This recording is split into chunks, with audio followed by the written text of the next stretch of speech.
नमस्कार, स्वागत है आपका डायलॉगस में। आखिरकार बीजेपी ने अपने नए कार्यकारी अध्यक्ष का चुनाव कर लिया, नितिन नवीन के रूप में। 3 साल के विलंब के बाद जेपी नड्डा का रिप्लेसमेंट यानी कि नितिन नवीन की नाम की घोषणा हुई है। सवाल ये है कि नितिन नवीन जो कार्यकारी अध्यक्ष चुने गए हैं फिलहाल, वो जनवरी के महीने में पूर्ण रूप से अध्यक्ष के तौर पे उनकी ताजपोशी होगी या फिर झारखंड का जो मॉडल है जहां पे बाबूलाल मरांडी अभी भी अध्यक्ष हैं और वहां पे कार्यकारी अध्यक्ष साहू के रूप में आदित्य साहू को चुन लिया गया है। वो कार्यकारी अध्यक्ष हैं, लेकिन बाबूलाल मरांडी न केवल अध्यक्ष हैं बल्कि विधानसभा में भी बीजेपी के नेता हैं। तो क्या नितिन नवीन इसी फार्मूले के तहत आगे बढ़ेंगे या नितिन नवीन पूर्ण रूप से जनवरी के महीने में उनकी ताजपोशी होगी अध्यक्ष के रूप में? और नितिन नवीन को जो चुना गया है उससे कई सारे जो विश्लेषक हैं उन्हें काफी इस पे आश्चर्य हुआ और यहाँ तक कि बीजेपी के जो नेता हैं वो भी आश्चर्य से भरे हुए। जो विनोद तावड़े कल तक बिहार बीजेपी के प्रभारी थे, आज उन्हें एयरपोर्ट पे जाकर नितिन नवीन को रिसीव करना पड़ रहा है। तो सवाल ये है कि बीजेपी में क्या ये जनरेशनल शिफ्ट हुआ है या फिर बीजेपी एक तरह से पिछले 1 साल से नए अध्यक्ष की तलाश में थी, जिसमें कि तमाम सारे नाम केंद्रीय मंत्रियों के, जिसमें कि धर्मेंद्र प्रधान से लेकर किस तरह से शिवराज सिंह चौहान, मनोहर लाल खट्टर, ये सारे नाम चले, लेकिन तलाश हुई पूरी नितिन नवीन के रूप में। तो आखिर इसके पीछे की कहानी क्या है और क्या है नितिन नवीन के चुने जाने का फलसफा और इसके क्या निहितार्थ निकाले जाएं, ये समझने की कोशिश करते हैं। कार्यक्रम में हमारे साथ 2 मेहमान जुड़ रहे हैं। अंशु नैथानी जो सीनियर जर्नलिस्ट हैं, उनसे समझेंगे और साथ ही सुनील शुक्ला जी भी जो सीनियर जर्नलिस्ट हैं, उनसे समझने की कोशिश करते हैं। तो सबसे पहले शुरुआत करते हैं सुनील जी आपसे। तकरीबन ये बात तो एक तरह से साफ हो गई कि नितिन नवीन को चुना गया है, तो यानी कि ये जो पूरी प्रक्रिया है नवंबर के महीने के बाद जब बिहार चुनाव का नतीजा आ गया, उसके बाद इस पे फाइनल कंसल्टेशन पूरी हुई, क्योंकि 1 साल से कहा जा रहा है प्रोसेस चल रहा है। लेकिन नितिन नवीन को अगर पहले चुना जाता तो बिहार की कैबिनेट में, नीतीश कैबिनेट में शामिल नहीं होते। नीतीश कैबिनेट में वो शामिल हो गए, मंत्री के रूप में शपथ ले ली और अब 1 महीने के बाद उनका कार्यकारी अध्यक्ष के रूप में चुनाव हो गया है। आप कैसे इस घटना को देखते हैं, नितिन नवीन के सिलेक्शन को? धन्यवाद निवेश जी। ये तो नितिन नवीन साहब इतने बड़े नेता हैं कि उनको दुनिया की सबसे बड़ी पार्टी का कार्यकारी अध्यक्ष बना दिया जाए, इसका अंदाज और आभास भी किसी को नहीं था, कम से कम मुझे तो नहीं था। बिहार के चुनाव के दौरान भी मैंने ऐसा नहीं देखा कि नितिन नवीन साहब की मांग पूरे राज्य में हो, वो कैमूर से लेकर के और राज्य के सभी इलाकों में उनकी डिमांड हो कि वो प्रचार करने के लिए जाएं, ऐसा भी कुछ नहीं दिखाई पड़ा। उस चर्चा में निश्चित रूप से वो आ गए थे जब जो कांग्रेस पार्टी का मुख्यालय है सदाकत आश्रम में, उस पे भारतीय जनता पार्टी ने प्रदर्शन किया था और उस जिसका नेतृत्व नितिन नवीन साहब ने किया था, बल्कि उस कार्यालय पे हमला भी हुआ था। इसके अलावा कोई व्यापक जनाधार उनका हो, ऐसा भी नहीं है। पहली बार 2006 में बाई इलेक्शन से चुनाव जीत करके आए बिहार विधानसभा में। कोई शैक्षणिक योग्यता असाधारण उनके पास हो, ऐसा भी नहीं है। कोई भारतीय जनता पार्टी में संगठनात्मक योगदान उनका बहुत ही शानदार हो, 2-4-10 राज्यों में उनका असर हो, ये भी नहीं समझ के परे है। एक बात जरूर कही जा रही थी जब बिहार का चुनाव हो रहा था कि कायस्थों में भारतीय जनता पार्टी को लेकर के नाराजगी है, लेकिन कायस्थ समुदाय के भी इतने बड़े नेता हैं, ऐसा तो कभी मुझे एहसास नहीं हुआ। उससे बड़े बड़े चेहरे हैं कायस्थों के जो भारतीय जनता पार्टी में है, रविशंकर प्रसाद जी बहुत बड़े चेहरा हैं, लेकिन नितिन नवीन साहब को लाया गया। यह मेरी अपनी समझ है कि वह उसी परंपरा का एक्सटेंशन है जो पिछले दिनों जो विभिन्न राज्यों में भारतीय जनता पार्टी चुनाव जीती और जिस तरीके से मुख्यमंत्रियों का चयन किया गया, आधारहीन नेताओं का, जनाधार जिसके पास नहीं है, यानी कि पूरी तरह से जो आज की बीजेपी की लीडरशिप है उसके कहने में, उनके निर्देशों पर, उनके बातों पर काम करने वाला व्यक्ति चाहिए, जिसके पास खुद का कोई जनाधार हो, अपने कंधे पर वो पार्टी को आगे ले जा सके। जो आज के तारीख में जो पार्टी के पास जनाधार है उसको और विस्तार दे सके। यह तो कम से कम इस निर्णय से यह निष्कर्ष नहीं निकाला जा सकता।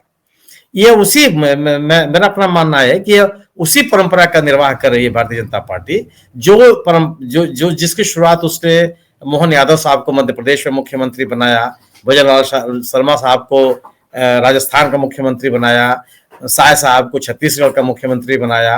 तो एक उसी परंपरा का निर्वाह मुझे लगता है, क्यों कि जनाधार के नेताओं के सामने आने से मुझे लगता है कि जो पार्टी का आज का हाईकमान है, उसको लगता है कि हो सकता है कि उसको चुनौती मिले। जो अगर आप उत्तर प्रदेश को उदाहरण के रूप में देखिए तो योगी आदित्यनाथ एक जनाधार वाले नेता, आप उनकी राजनीति से सहमत हो असहमत हो, उनका विरोध करें समर्थन करें, ये अलग का विषय है, लेकिन इससे कोई इनकार नहीं कर सकता कि योगी आदित्यनाथ के पास एक अपना जनाधार है, वो चुनाव जिताने हराने की ताकत रखते हैं और अपने क्षेत्र में जिस इलाके से वो आते हैं उन पर व्यापक उनका असर भी है, ये भी साफ साफ दिखता है।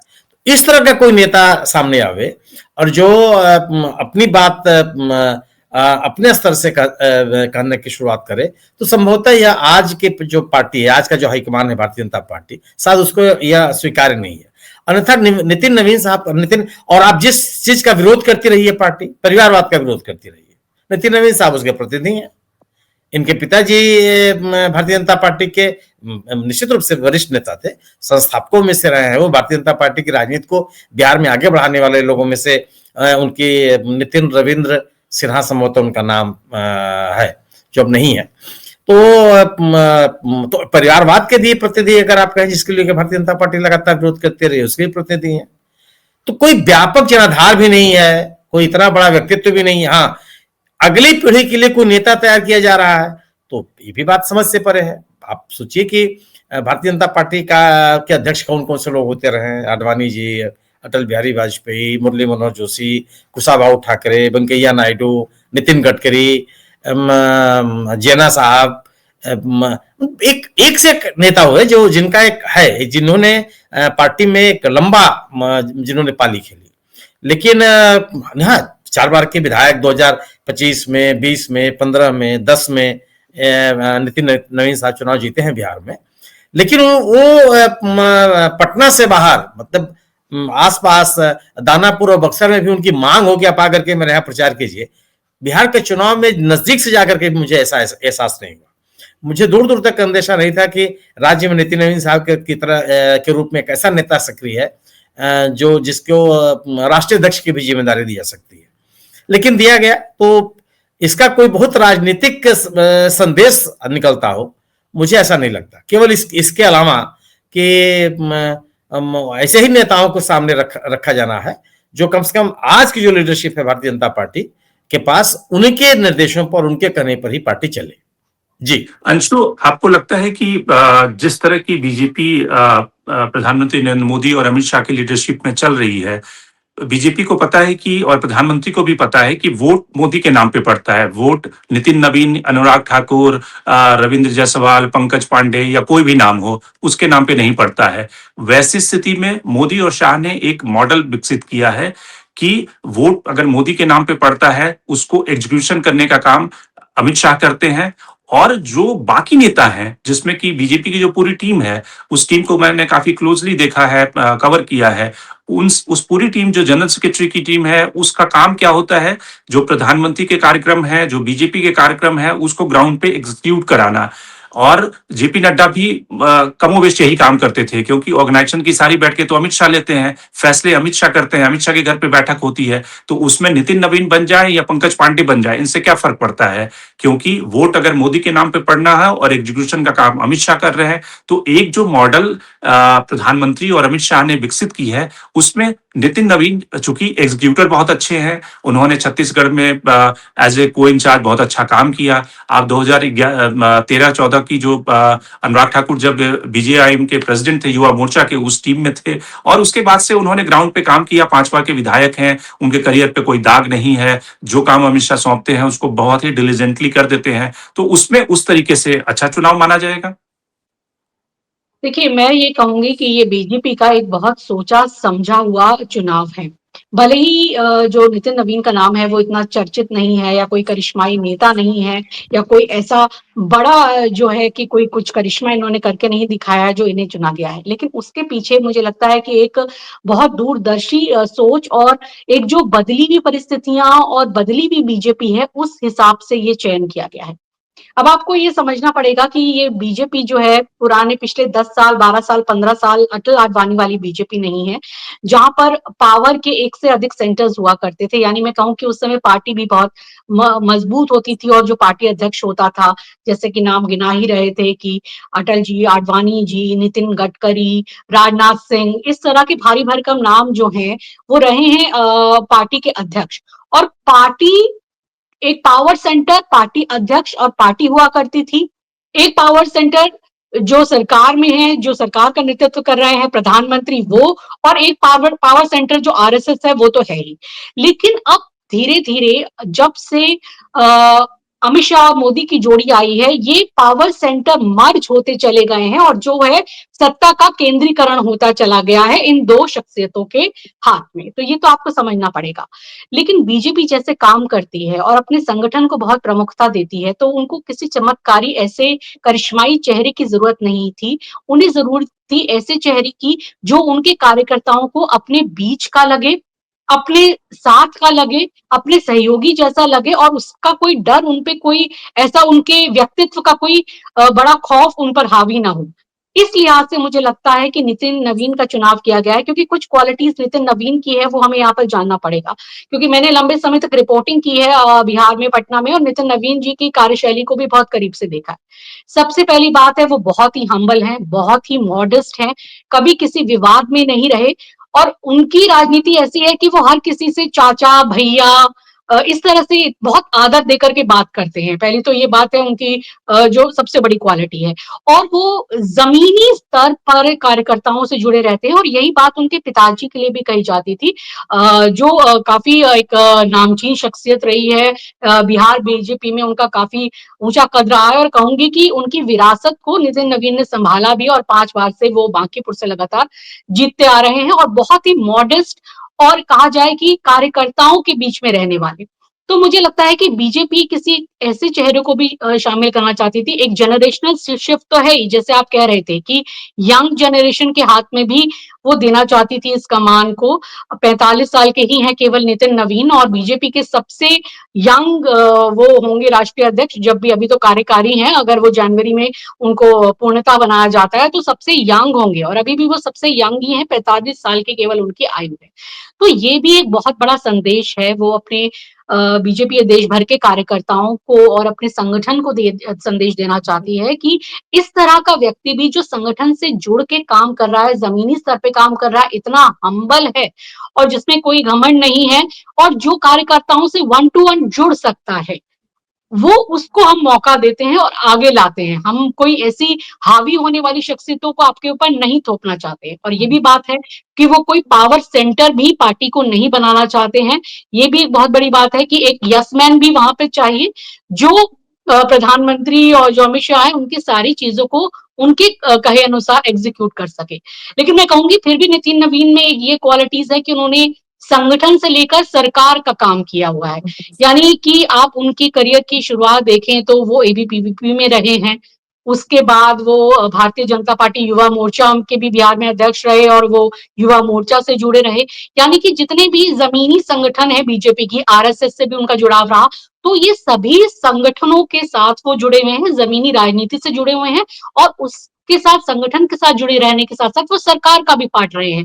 5 बार की विधायक तो रहे ही है, 2 बार मंत्री भी बने हैं, तो सरकार चलाने का भी उनको एक्सपीरियंस है मंत्री पद का और संगठन का भी एक लंबा एक्सपीरियंस उनके पास है। आप देखिए कि उनकी राजनीति की शुरुआत 26 साल की उम्र में ही हो गई थी। जब उनके पिता का निधन हो गया था वो मात्र 25 साल के थे और उसके बाद उपचुनाव हुआ उनके पिता के निधन के बाद, तो वो सीट पर वो लड़े और वो जीते, तब से वो लगातार वो जीत रहे हैं। तो उम्र कम है लेकिन एक्सपीरियंस ज्यादा है, ये हमको जरूर जानना पड़ेगा। और जरूरी नहीं है कि कोई बहुत अच्छे वक्ता हो या बहुत करिश्माई नेता हो तो वही संगठन को बहुत अच्छे से संभाल सकते हैं या चला सकते हैं, क्योंकि बीजेपी का संगठन जिस अनुशासन और जिस तरीके से चलता है वहां आपको इस तरह का व्यक्तित्व चाहिए जो बहुत लोगों को कार्यकर्ताओं को और कहा जाए कि साथ ही सरकार में भी जो घटक दल हैं उनके भी नेताओं को जोड़ के चल सके। तो एक उनका हम्बल होना, सबको आदर सम्मान से देखना और सबको जिसे कहा जाए कि एक मिला के चलने वाली जो उनके अंदर एक क्षमता है या क्वालिटी है या गुण है, ये गुण जरूर देखे होंगे। और थोड़ा उन्होंने प्रूव भी किया है, जैसे छत्तीसगढ़ में जब उनको प्रभारी बनाया गया और उसमें छत्तीसगढ़ चुनाव में बीजेपी को बहुत अच्छी सफलता मिली और अमित शाह ने उनकी तारीफ भी की थी इस बात के लिए। तो ये भी उनका प्लस पॉइंट है कि संगठन का काम भी वो देख सकते हैं और साथ ही साथ सरकार में भी रहे हैं। और अभी जो स्थिति है, मैं आपको ये कहना चाहूंगी कि 2000 जब 19-20 जब नड्डा जी को मिली थे ये अध्यक्ष का पद, तब बीजेपी का एकदम हे डे था, मतलब बहुत एकदम जिसे कहा जाए आसमान में पहुंच गई थी बीजेपी। लेकिन अब 2024 के चुनाव के बाद थोड़ा झटका तो जरूर लगा है, नंबर के हिसाब से जो 240 पे सिमट गई है और घटक दलों पर, अपने सहयोगी दलों पर, नेताओं पर भी बहुत ज्यादा डिपेंडेंस बढ़ गई है, चाहे वो हम कहें कि नीतीश, नायडू, ये सभी लोगों पर। तो ऐसे में इन घटक दलों को भी मिला के चलने वाला पार्टी के बीच कुछ ऐसा व्यक्ति होना चाहिए कि जो जिसे कहा जाए ना एक मीठे व्यक्तित्व का हो, या उससे कोई किसी को खौफ ना आता हो, या वो इस तरीके से चला के संगठन को रहना जानता हो, यानी जिसने दरी बिछाने का भी काम किया हो और जो सरकार में मंत्री भी रहा हो और संगठनों के भी उसने काम संभाले हो। तो ये बहुत एक अच्छा अमालगेमेशन दिखता है नितिन नवीन में, युवा तो है ही। आप देखिए कि ये एक संदेश भी देना पड़ता है कि एक जनरेशन का हम शिफ्ट कर रहे हैं, युवाओं के हाथों में कमान दे रहे हैं। आपने देखा होगा कि दूसरे पार्टीज में भी, कांग्रेस में भी ये सिलसिला शुरू हुआ है कि किस तरह से अब गौरव गोगोई को आगे बढ़ाया जा रहा है, या और भी जो उनके यंग लॉट हैं उनको आगे बढ़ाया जा रहा है। तो ये हर पार्टी में ये करना भी बहुत जरूरी है कि आपको जो बैटन है वो अब यंग जनरेशन को देना होगा। तो मुझे जी लगता है कि नितिन नवीन में ये सारी खूबियां हैं, और ये भी बात है कि आरएसएस का भी शायद उनको, शायद क्या, आरएसएस से भी एक अच्छे संबंध रहे हैं और आरएसएस को भी कोई उनके नाम पर मतलब मतभेद या कुछ तरह का नहीं होना चाहिए। हालांकि बीजेपी ने यहाँ ये दिखाने की कोशिश की कि आरएसएस से भी ज्यादा हमारा डिसीजन जो है वो इम्पोर्टेंट है, शायद आरएसएस तक ये संदेश भी पहुंचाने की कोशिश की। लेकिन जिस तरह से रिश्ते रहे हैं नितिन नवीन के पिताजी के और इनके भी आरएसएस से, शायद उनके नाम पर कोई मतभेद या इस तरह की कोई आपत्ति नहीं होगी। तो वो बहुत, मुझे लगता है कि ये स्टडी करके सोच समझ के फैसला किया गया है। और बीजेपी की जो अब राजनीति हो गई है कि कोई पावर सेंटर तो बनाना नहीं है, और आपको ऐसा व्यक्ति चाहिए जो पार्टी को, जो अभी जिस तरह से केंद्रीय नेतृत्व चला रहा है उस तरीके से काम करे, संगठन से जुड़ के काम करे, नीचे जमीनी स्तर तक काम करे। क्योंकि अभी देखिए 5 राज्यों में चुनाव भी होने वाले हैं, है ना, पश्चिम बंगाल में, केरल में अब नेक्स्ट ईयर है। तो उस लिहाज से भी आपको उनका एक टेस्ट भी हो जाएगा इसमें। तो आपको ऐसा जी नेता चाहिए कि जो इन सारी चीजों को संगठन में छोटे छोटे कार्यकर्ताओं के साथ जुड़ करके एक रणनीति बना के कर सके, और छत्तीसगढ़ में उन्होंने वो करके भी दिखाया है, यंग है। तो मुझे लगता है ये सारी चीजें हैं जिसने उनको इस मकाम तक पहुंचाया, और सरप्राइज तो बीजेपी देती है। तो ये सरप्राइज बिहार के लिए वैसे अच्छा है कि बिहार के इसका एक अगर चुना गया है, मैं कहूंगी कि बिहार के लिए ये एक अच्छा संकेत है। और 2029 के लिए लगता है कि नीतीश कुमार के ऊपर भी डिपेंडेंसी कम करने के लिए भी शायद कुछ रणनीति सोची जा रही हो। बहुत सारे कारण हैं, आगे और इस पर भी चर्चा करें। जी शुक्ला जी, आपको क्या लगता है कि जो धर्मेंद्र प्रधान, भूपेंद्र यादव, शिवराज सिंह चौहान, मनोहर लाल खट्टर, इन सब में से कि चुनाव क्यों नहीं किया गया?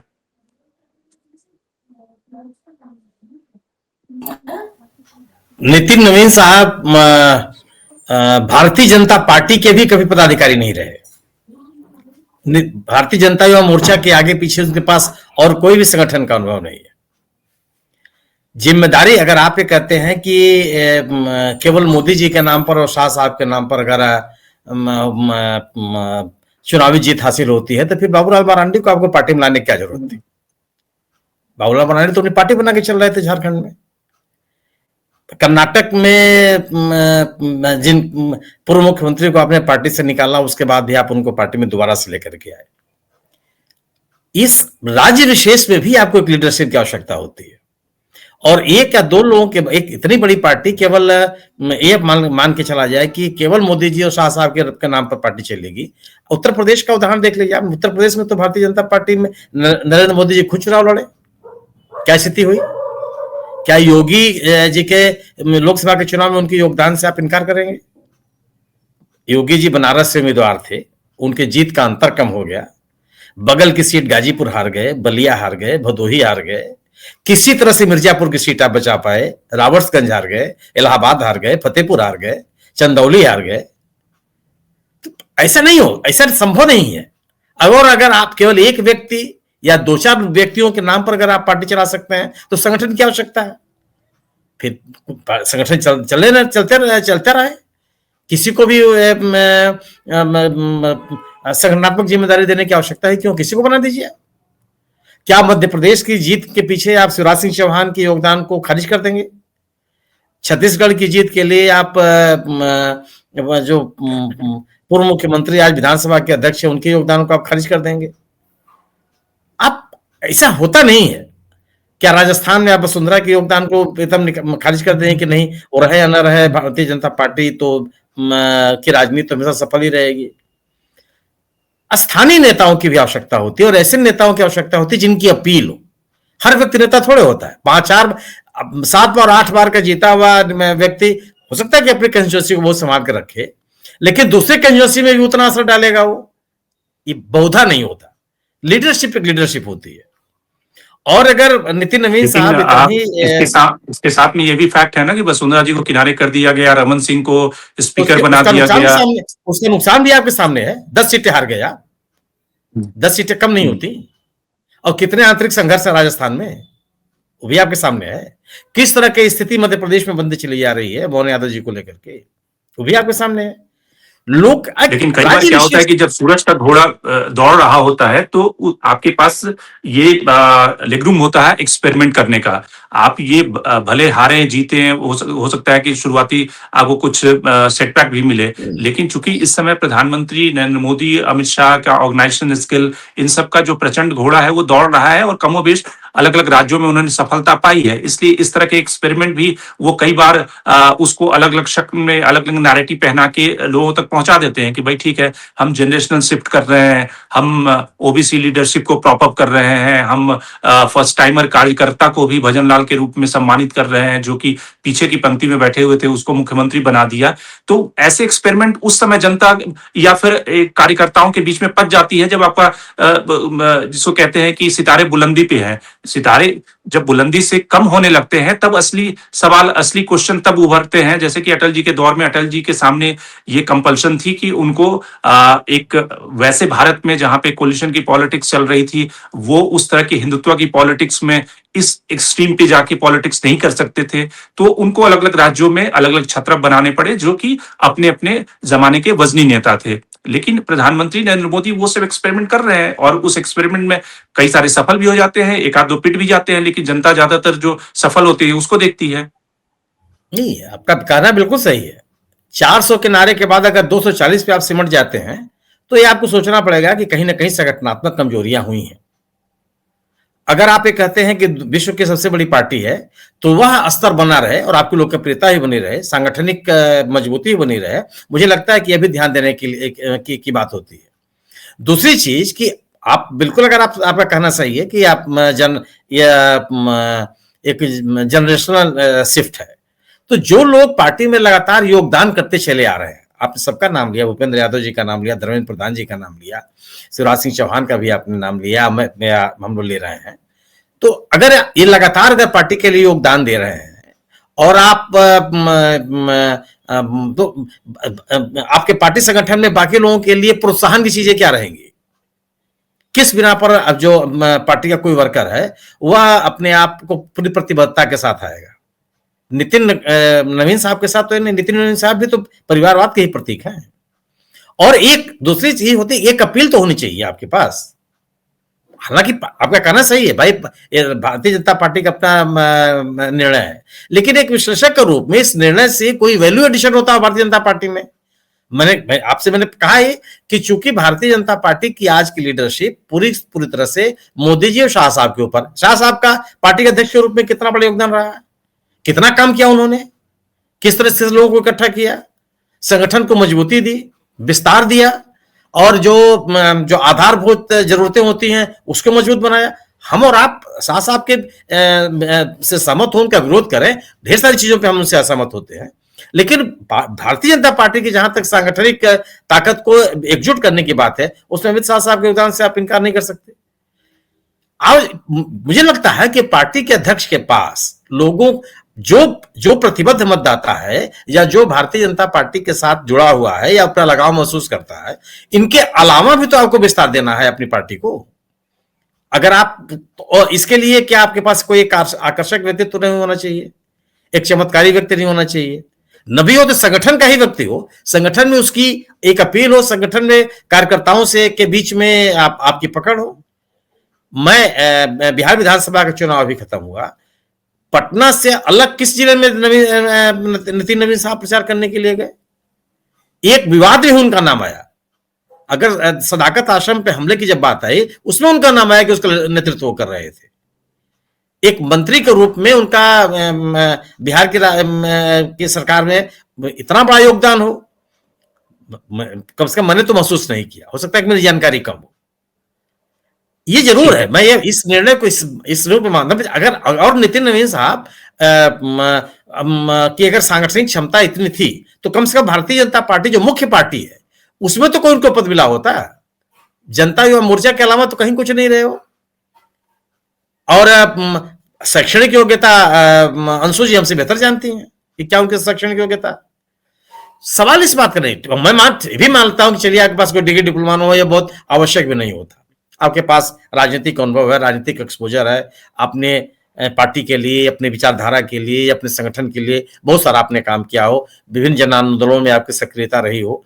लेकिन कम आप ये भारतीय जनता पार्टी जिसको चाहे, जिसको अध्यक्ष बना देगी, लोग उसको मान लेंगे, उसमें कोई विरोध नहीं होने वाला उनका।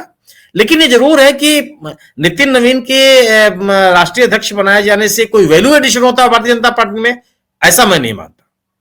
मैं मानता हूं कि ठीक है, आपने एक ऐसे व्यक्ति को तैयार किया जो कई वर्षों तक भारतीय जनता पार्टी की लीडरशिप में आगे रहेंगे, लेकिन भारतीय जनता पार्टी की तो यही परंपरा नहीं है।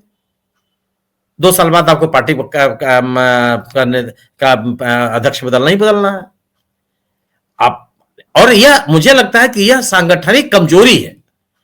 आपके पास ऐसे लोगों की कमी है, या आप ऐसे लोगों को बढ़ावा नहीं देना चाहते जिनके पास जनाधार है, या उसी तरह की प्रवृत्तियां हैं जो कांग्रेस में उनके चरम काल में दिखाई पड़ी थी। आप लीडरशिप की जिम्मेदारी बनती है कि वो सेकेंड लाइन तैयार करके रखे कि इनके बाद ही, और यह एक राष्ट्रीय स्तर पर जिनकी अपील होगी, राष्ट्रीय स्तर पर जिनकी पहचान होगी। पिछले आप सोचिए कि कितने महीने हो गए जब जेपी नड्डा साहब का कार्यकाल खत्म हुआ और नए अध्यक्ष की तलाश पूरी नहीं कर पाई थी बीजेपी।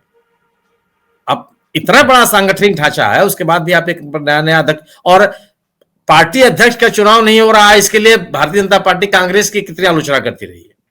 वह अन्य पार्टियों पर परिवारवाद का आरोप लगाती रही है, और वह खुद की पार्टी अपने राष्ट्रीय अध्यक्ष की तलाश में पिछले कई महीनों से व्यस्त रही और ढूंढ नहीं पा रही थी। अब कार्यकारी अध्यक्ष लेकर के आई है, तो ठीक है, हो सकता है कि नितिन नवीन साहब की वजह से पार्टी को लाभ हो। लेकिन मैं निजी अनुभव के आधार पर मैं कह सकता हूं, अपनी समझ के आधार पर कह सकता हूं कि नितिन नवीन की नियुक्ति कोई वैल्यू एडिशन नहीं है। अभी भी पार्टी मोदी जी और शाह साहब के कंधे पे ही चलेगी।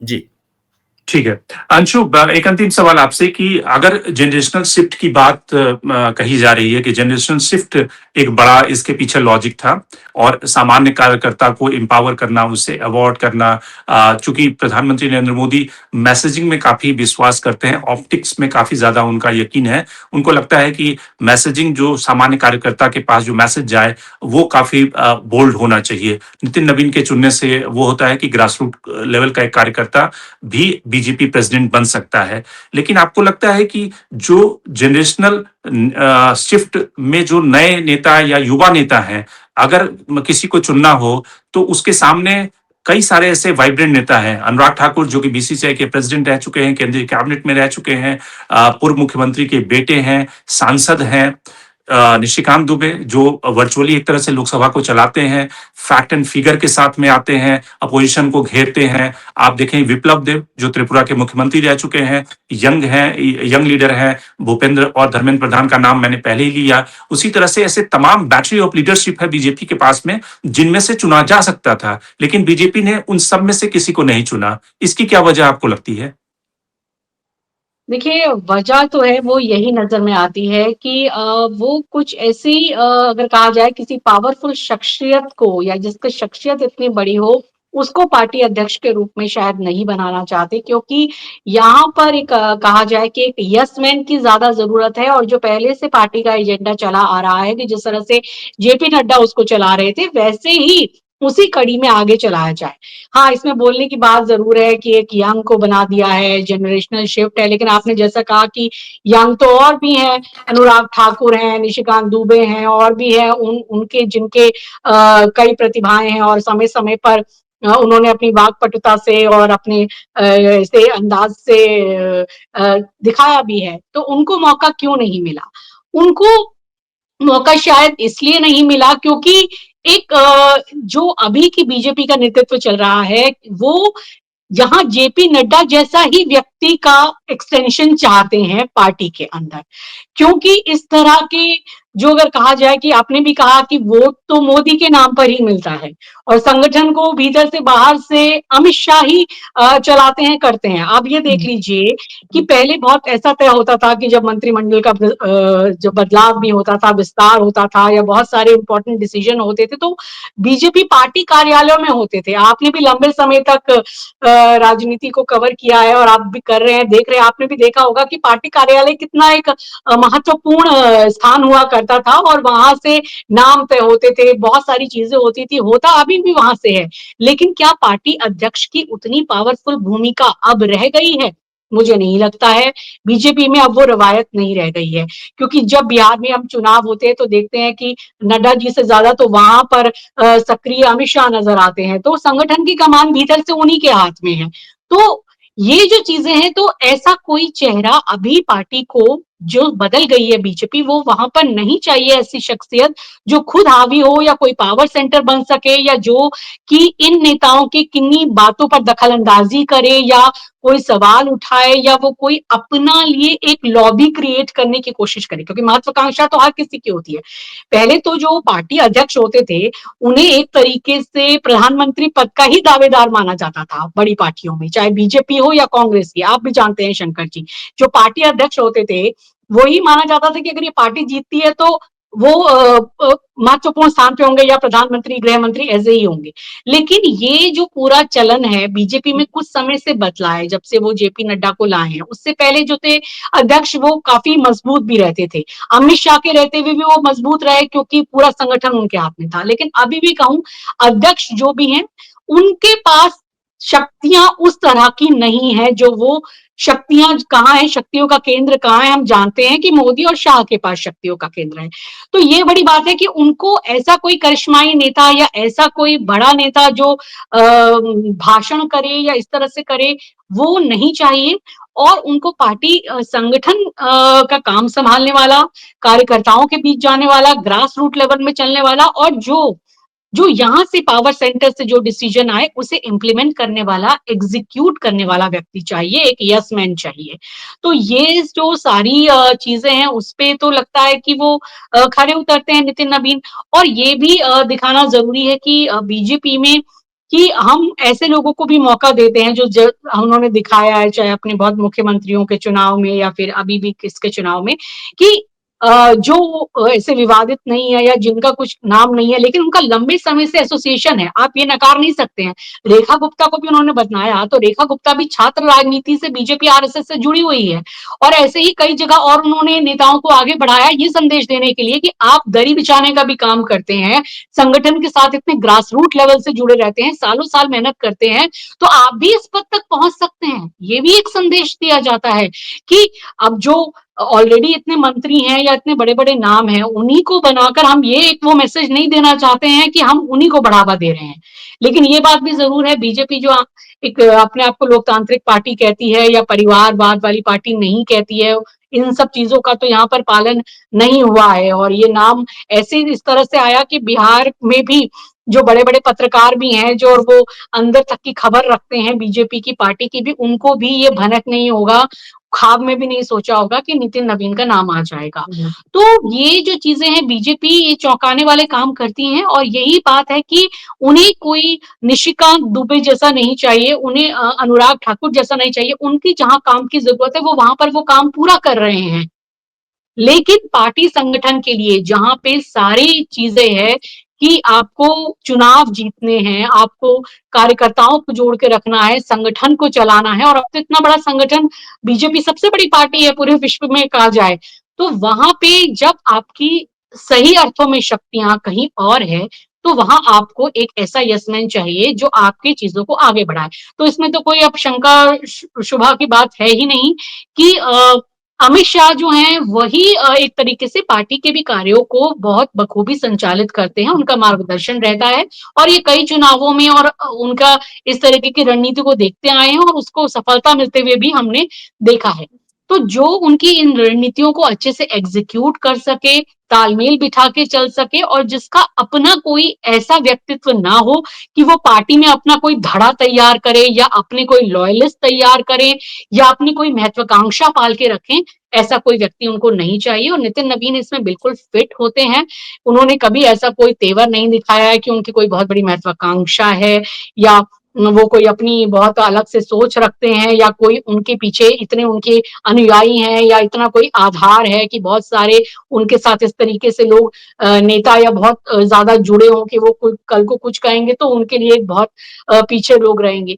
तो ये सारी चीजें हैं, मुझे लगता है ये अभी की जो एक बदली हुई बीजेपी है वो इन चीजों को देखती है, और साथ ही साथ आरएसएस के साथ भी एक बैलेंसिंग करके वो चलना चाहते हैं कि कई मौकों पर वो आरएसएस को इतना इंपॉर्टेंस नहीं देना चाहते हैं कि आपके बगैर भी हम कई डिसीजंस ले सकते हैं। हालांकि ये हमेशा कहा जाए कि जिसे कहते हैं कि तराजू में कभी ऊपर नीचे का खेल चलता रहता है। आरएसएस कभी कंट्रोल करने की कोशिश करती है, तो कभी पार्टी अभी कंट्रोल करने की कोशिश कर रही है। लेकिन जब से पार्टी का कद बढ़ा है, ये सारी पावर बैलेंसिंग की चीजें बढ़ने लगी हैं। ये सब हम चीजों को देख रहे हैं, और कहीं ना कहीं ये भी कहा जा रहा है कि जिस तरह से अभी बीजेपी के ये यूपी में भी प्रदेश अध्यक्ष जो बने हैं और यहाँ बने हैं, कि जो अमित शाह के करीब हैं, ये कहा जा रहा है, ये बातें कई